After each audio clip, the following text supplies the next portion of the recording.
하나님 말씀 함께 봅니다. 구약성경 이사야서 6장 1절에서 8절까지 말씀입니다.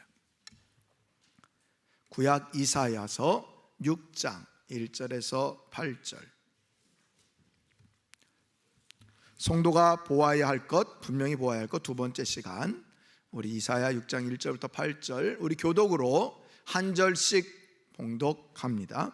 우시야 왕이 죽던 해에 내가 본즉 주께서 높이 들린 보좌에 앉으셨는데 그의 옷자락은 성전에 가득하였고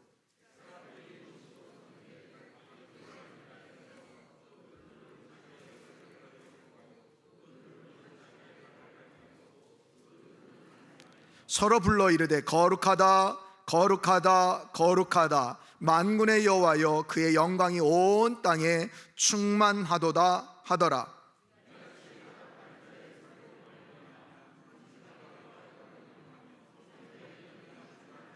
그때 내가 말하되 화로다 나요 망하게 되었도다. 나는 입술이 부정한 사람이요 나는 입술이 부정한 백성 중에 거주하면서 만군의 여호와이신 왕을 배웠음이로다 하였더라.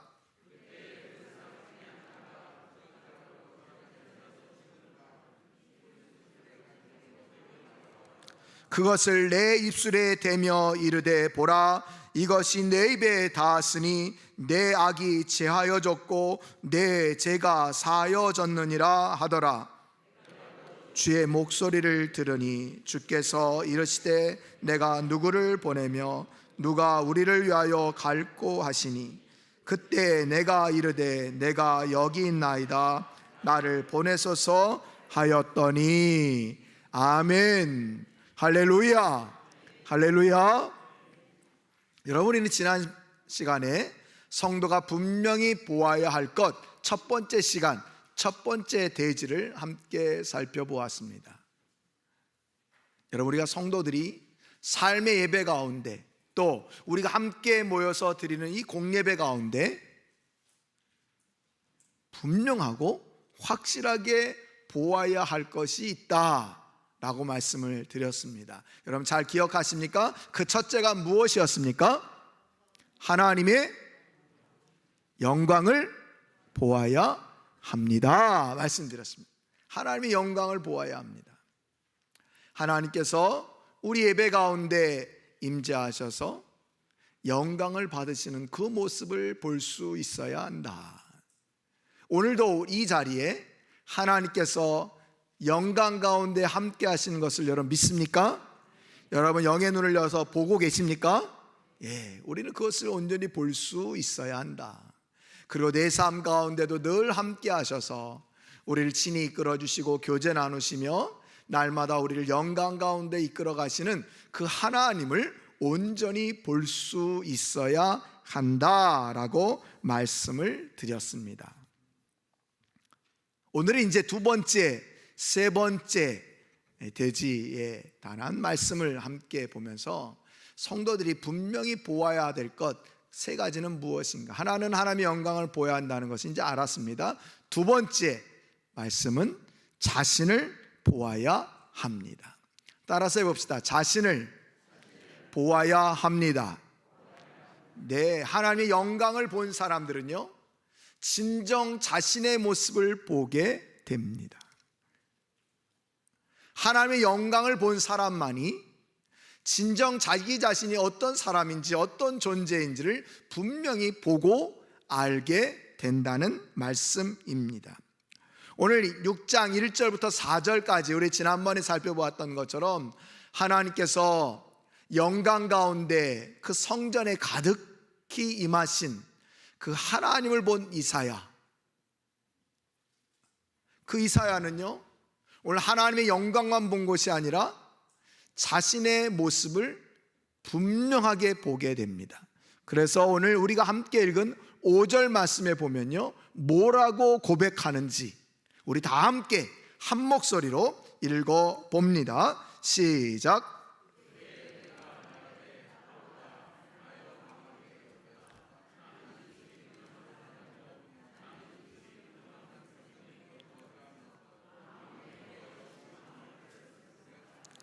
하였더라. 아멘. 그때 내가 말하되 화로다, 나는 망하게 되었도다, 나는 죽게 되었도다, 이런 말입니다. 나는 죽게 되었도다. 나는 입술이 부정한 사람입니다. 나는 입술이 부정한 사람입니다 라고 얘기를 합니다. 그리고 만왕의 왕이신 만군의 여호와이신 왕을 배웠습니다 라고 고백하고 있습니다. 지금까지는 하나님을 온전히 보지 못했다는 말이에요. 우시야 왕에 가려져서 우시야 왕의 보좌만 보았지, 우시야 왕의 보좌 뒤에서 모든 것을 다스리시는 만왕의 왕이신 하나님의 보호자를 보지 못했는데, 이제 만군의 여호와이신 우리 하나님이 진정 왕이시고 그 보호자에 앉으신 하나님을 보고 나니까 자기 자신이 보였다는 거예요. 한마디로 나는 죽을 목숨입니다. 죽어야 마땅한 사람입니다. 이런 고백인 거예요. 거룩하신 하나님 앞에 섰으니 자신의 죄가 다 보이지 않습니까? 자신의 죄가 다 나타나는 겁니다. 자신의 죄를 다 깨닫게 됩니다. 여러분, 우리가 이제 처음부터 예수님 믿은 사람도 그렇지만 이제 성인이 다 돼서 여러 가지 부흥회나 또 기도원이나 또 예배에 참석해서 하나님을 만나서 정말 놀라운 은혜를 경험한 사람들의 고백을 여러분 들어보셨습니까? 그분들이 이구동성으로 얘기하는 것이 있는데, 하나님의 말씀이 자기 자신의 마음속에 잘 박힌 못처럼 딱 박혀서 그냥 막 회개가 나왔다는 거죠. 그래서 눈물 흘리면서 막 바닥이 흥건히 적실 정도로 그렇게 회개의 눈물이 쏟아졌는데, 왜 그렇게 많은 눈물이 났느냐? 자신이 어렸을 때부터 지금까지 한 번도 생각해 보지 못했고 깨닫지 못했던 죄의 모습이, 죄악의 모습이 파노라마처럼 쫙 펼쳐지면서 자신의 시야에 그게 분명히 보이니까 그게 너무 괴롭고 그게 너무 마음이 아파서 하나님, 저는 죄인입니다, 내가 이렇게 많은 죄를 졌네요 하고 보고 알게 되더라는 거예요. 그래서 그냥 한없이 회개하느라고 하는 그런 말, 그런 간증 여러분 들어보신 적 있죠? 그래요, 여러분. 하나님을 진정 만난 사람들의 모습이 자신의 죄, 자신이 죄인임을, 아주 심각한 죄인임을 알게 된다는 거예요. 오늘 이사야가 그랬다는 거죠.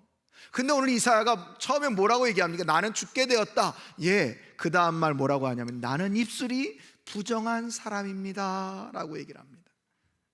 지금까지 어찌 보면 하나님의 소명이 있기 전에, 소명장이 있기 전에도 이사야는 하나님의 말씀을 대언했던 것 같습니다.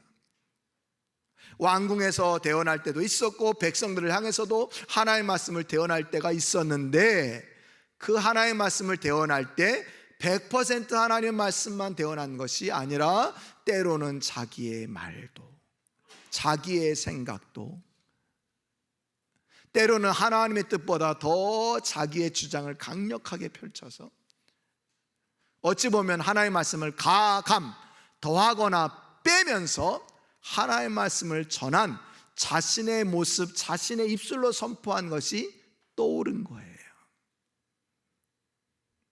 또 지난번에 말씀드렸던 것처럼 너무나도 모든 나라를, 자신의 나라를 잘 다스린 이 우시야 왕이 있는데 우리나라는 걱정이 없다, 걱정할 것 없어 그랬는데 막상 이제 나병에 걸려서 이제 저 어찌 보면 뒷방에 앉는, 저 골방에 갇혀있는 그런 신세가 된 우시야 왕을 보면서 우리나라 어떡하지? 우리나라 어떻게 하는 거야?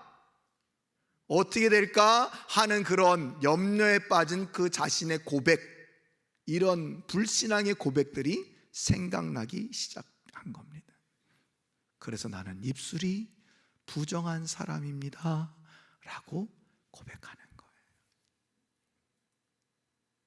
여러분, 우리는 오늘 이사야의 고백을 통해서 우리의 모습이 보여지지 않습니까? 우리도 하나님을 믿노라 하면서 우리가 입술로 범죄할 때가 얼마나 많았습니까? 하나님이 나를 사랑하지 않는가 보다, 하나님이 살아계시다면 왜 내 기도를 안 들어주시느냐, 하나님은 죽으신 게 분명하다, 하나님은 모든 것을 다스리시는 분이 아니다, 하나님 나의 어려움을 몰라주신다 하면서 우리는 입술로 범죄할 때가 얼마나 많았습니까? 또는 입술로 우리의 사랑하는 형제자매들을 내 생각대로 판단하고 내 생각대로 말할 때가 얼마나 많았습니까? 여러분, 이런 모습들이 우린 영광의 보좌, 하나님의 영광의 보좌에 계신 것을 바라볼 때마다 자신의 모습이 보일 수 있어야 된다는, 아니 보이게 된다는 거죠. 그래서 오늘 이사야는 철저하게 회개하고 있는 거예요. 사랑하는 성도 여러분, 오늘 우리들도 혹 지난날 우리의 입술로 범죄한 것이 있습니까? 함부로 하나님께 말씀드린 것이 있습니까? 함부로 우리 형제자매들을 내 마음대로 판단하면서 말한 적이 있습니까? 여러분, 그 모든 것들을 온전히 회개할 수 있기를 축복합니다. 그래, 오늘 이사야가 하나님의 영광을 보니까 그런 것들이 다 떠오르고 자신은 추악한 죄인임을 하나님 앞에 철저하게 고백하게 되었다는 거예요. 여러분, 이처럼요, 거룩하신 하나님 앞에 서기 전까지 우리는 우리 자신의 참모습을 볼 수가 없습니다. 잘나고 똑똑하고 의로운 사람, 그래도 난 괜찮은 사람이야, 그래도 나 이만하면 나 괜찮은 사람 아닌가? 스스로 그렇게 위로하면서, 스스로 격려하면서 세상 가운데 혹 우리는 살아가고 있지는 않습니까?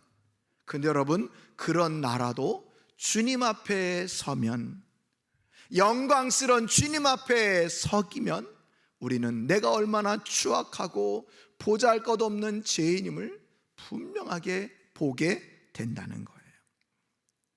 성경에 많은 인물들이 그러했는데요, 특별히 우리가 너무나도 잘 알고 있는 사도 바울, 그런 주님을 만나기 전에 얼마나 교만했습니까? 사실 사도 바울은요, 교만만 했습니다. 그런 최고의 학부, 최고의 율법사 아래서 정말 스승을 두고 그 아래에서 공부를 했던 사람입니다. 로마 시민권을 갖고 있었던 사람입니다. 정말 율법에 있어서 완전한 사람이라고 자기가 얘기했던 사람입니다. 얼마나 열심히든지 이제 막 신생 종교로 나왔던 예수 믿는 사람들을 모두 다 가두어서 감옥에 다 보내야 직성이 풀리는 그런 사람. 예루살렘 성뿐만 아니라 저 흩어져 먼 곳에까지 흩어져 있는 많은 예수쟁이들을 잡아 감옥에 가두겠다고 담에석을 넘어서 갔던 사람 아닙니까?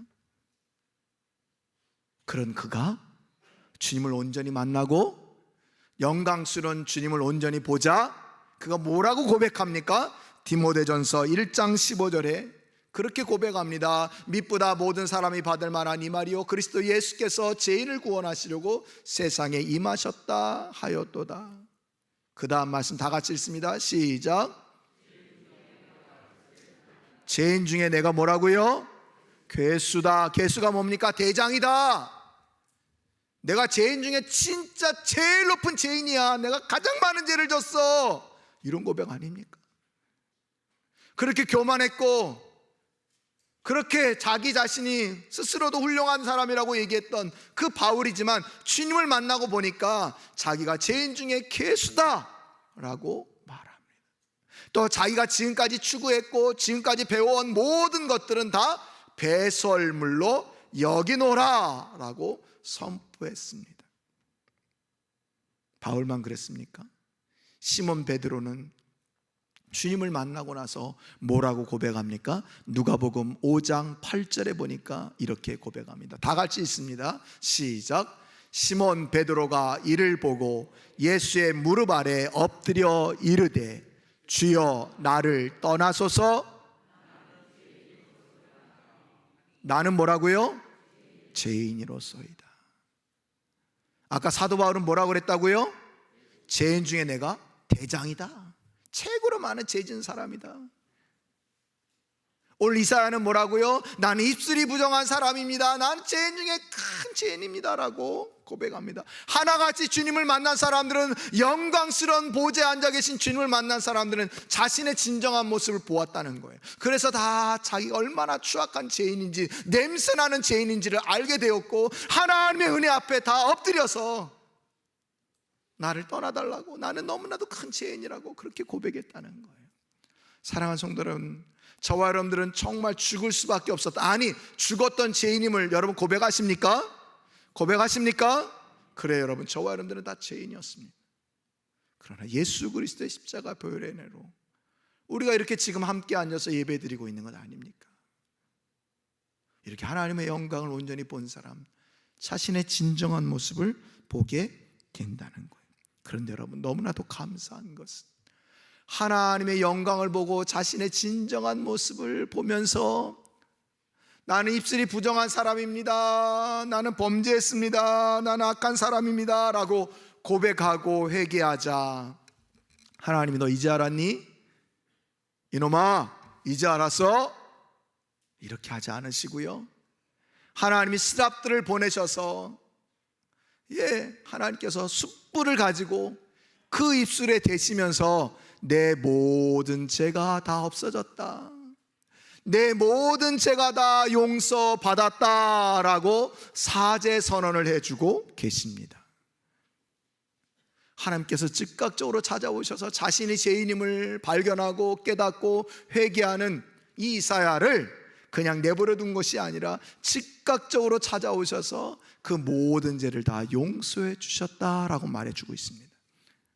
사랑하는 성도 여러분, 오늘도 우리 이렇게 사죄 확신이 있습니까? 사죄의 은혜를 경험하셨습니까? 그렇습니다. 우리가 하나님을 온전히 본 자, 하나님의 영광을 온전히 본 자는 자신의 모습을 보게 되고 자신이 죄인임을 고백하게 되고, 자신이 죄인임을 고백하며 하나님 앞에 나오는 자들, 회개하면서 나오는 자들 하나님은 외면치 않으시고 오늘도 우리의 모든 죄를 다 용서해 주시고 하나님께서 우리를 안아주신다는 것을 여러분 꼭 기억하시기를 바랍니다. 그래서 여러분, 우리가 날마다 기도할 때 하나님, 내가 하나님을 바로 보게 해 주시고 나의 모습도 바로 보게 해 주시옵소서, 그렇게 기도할 수 있기를 바랍니다. 그렇게 기도해야 합니다. 남의 들보만 보고 내 눈에 있는 티, 아니 남이 다른 사람의 죄는 너무너무 크게 보면서 자신의 죄는 너무너무 작다고 여기는 그런 사람이 아니라 내가 형편없는 죄인임을, 하나님 아버지의 은혜가 아니면 나는 살아갈 수 없는 자임을 고백하면서 살아가는 그런 성도들이 다 될 수 있기를 간절히 축원드립니다. 자, 이렇게 두 번째로 자신의 모습을 진정으로 본 자들은요, 세 번째 무엇을 보아야 하느냐? 바로 하나님의 마음을 보아야 합니다. 따라서 해봅시다. 하나님의 마음을 보아야 합니다. 첫 번째는 뭘 보아야 한다고요? 하나님의 영광을 보아야 합니다. 두 번째 뭘 보자고요? 자신의 모습을 보아야 합니다. 세 번째는 하나님의 마음을 보아야 합니다. 하나님의 영광스러운 모습을 보고 자신의 진정한 모습, 난 죄인이고 형편없는 자구나, 그런 가운데 철저하게 회개하고 하나님 나는 죄인입니다 라고 고백할 때 사랑의 하나님의 은혜를 경험합니다. 얼마나 감사하겠어요? 얼마나 고맙겠습니까? 하나님께서 내 모든 죄를 다 용서해 주셨다니 너무너무 감사하지 않습니까? 그런데 그런 마음을 갖고 있는데 갑자기 하나님의 말씀이 들려옵니다. 그 말씀이 8절입니다.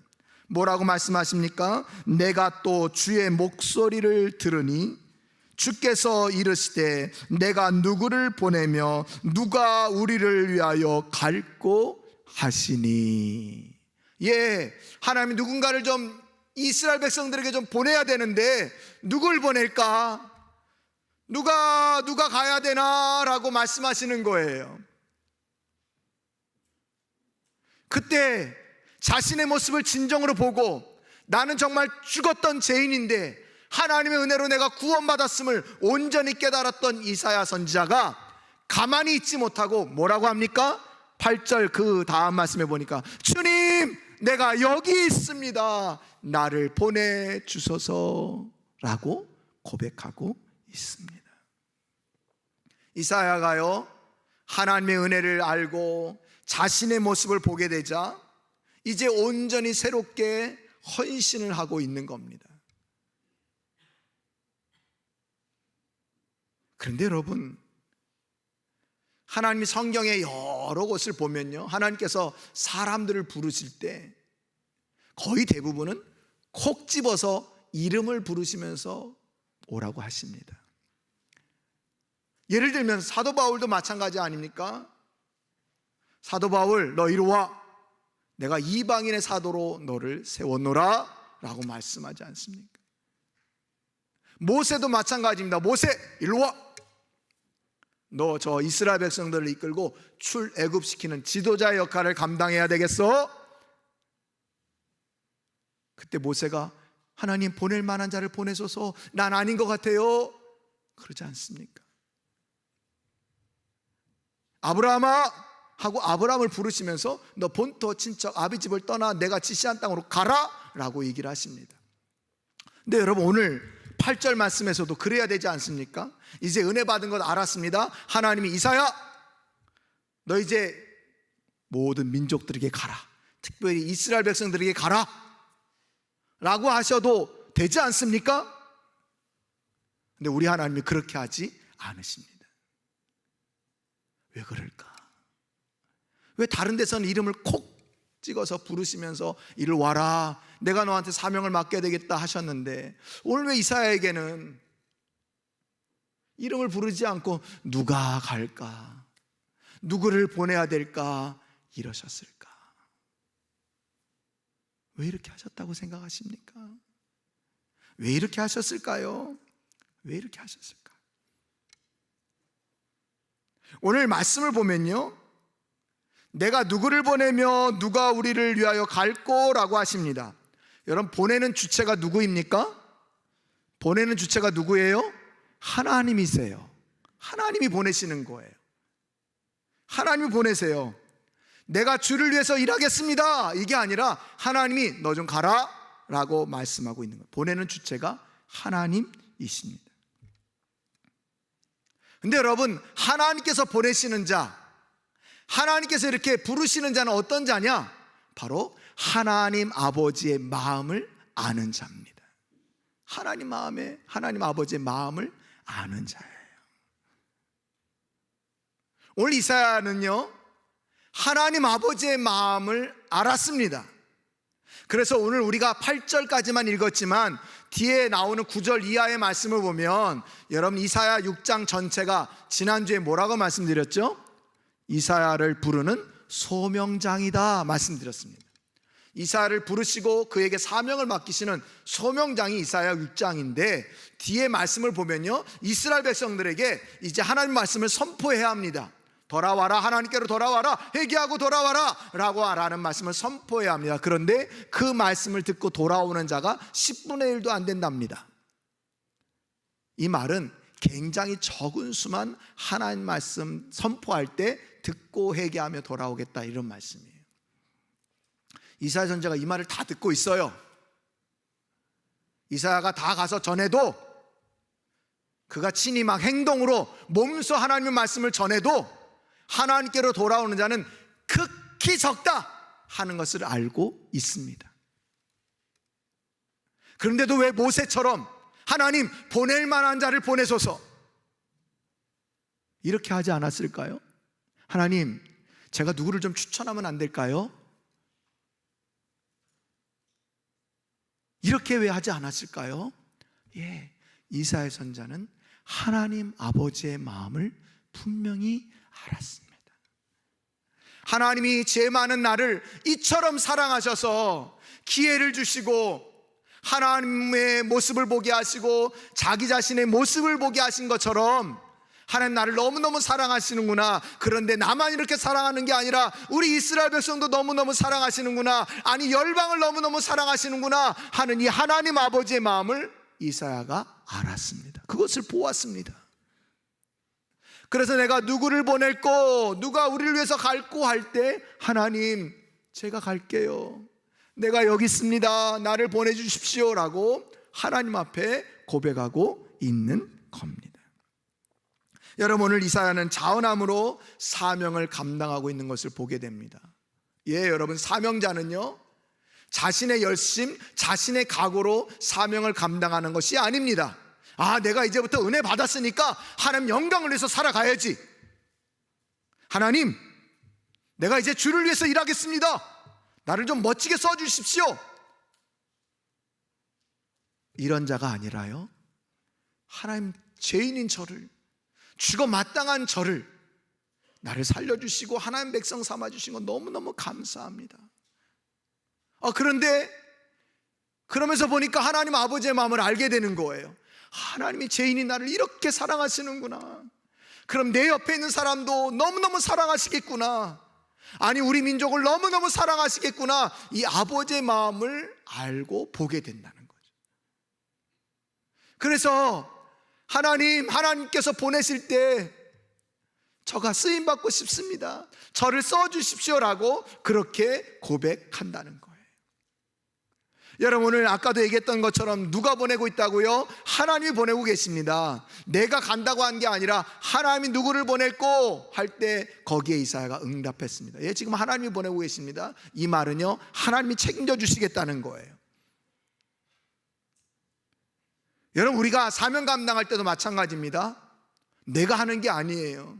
하나님이 나를 보내셨다는 것을 믿으면요, 하나님이 내 모든 것들을 감당할 수 있는 힘과 능력을 주신다는 것을 여러분 믿을 수 있기를 바랍니다. 이것을 우리가 경험해야 돼요. 이것을 우리가 맛볼 수 있어야 돼요. 여러분, 하나님의 아버지의 마음은 무엇입니까? 먼저는요, 우리 가정에 있는 우리 모든 가족 식구들을 서로 사랑하는 겁니다. 주님의 사랑으로 사랑하는 겁니다. 혹여나 믿지 않는 가정 식구가 있습니까? 여러분, 주님의 사랑으로 더욱 주님 아버지의 마음을 가지고 더욱 사랑하는 겁니다. 또 우리 일가 친척을 주님 아버지의 마음을 품고 사랑하는 겁니다.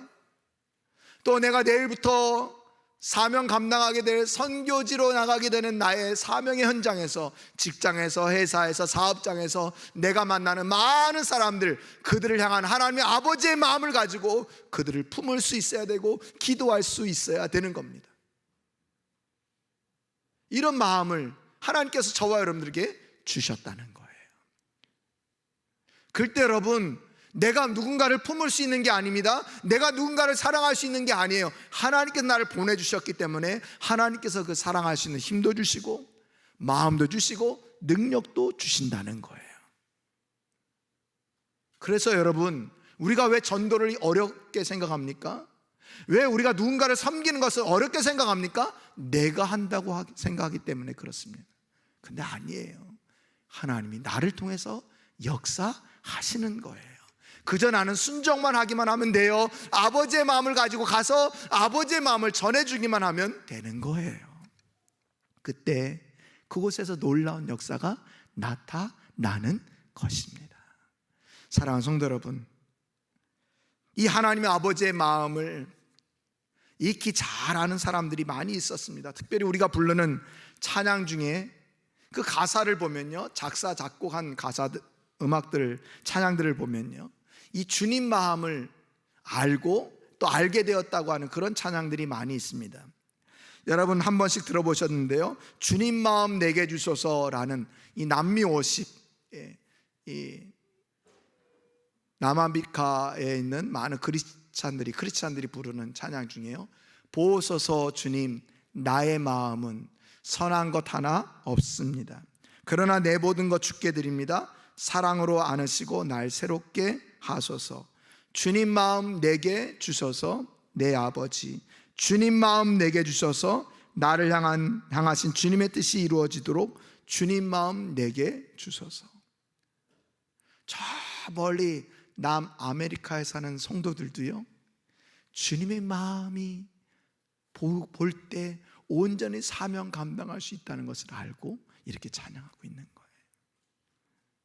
또 우리가 잘 아는 아버지 당신의 마음 있는 곳에, 당신은 사랑받기 위해 태어난 사람을 작사 작곡했던 설경욱 씨가 아버지 당신의 마음 있는 곳에 라는 곡을 작사 작곡했는데요, 아버지 당신의 마음이 있는 곳에 나의 마음이 있기를 원해요. 아버지 당신의 눈물이 고인 곳에 나의 눈물이 고이기를 원해요. 아버지 당신이 바라보는 영혼에게 나의 두 눈이 향하기를 원해요. 아버지 당신이 울고 있는 어두운 땅에 나의 두 발이 향하길 원해요. 나의 마음이 아버지의 마음을 알아 내 모든 뜻 아버지의 뜻이 될 수 있기를, 나의 온몸이 아버지의 마음 알아 내 모든 삶 당신의 삶 되기를. 철저하게 뭡니까? 아버지의 마음을 알아서 내가 아버지의 뜻대로 살기를 원한다는 거예요. 그 아버지의 마음을 내게 주셨으니까 그 아버지의 마음으로 모든 영혼들을 사랑하겠다, 이런 고백 아닙니까?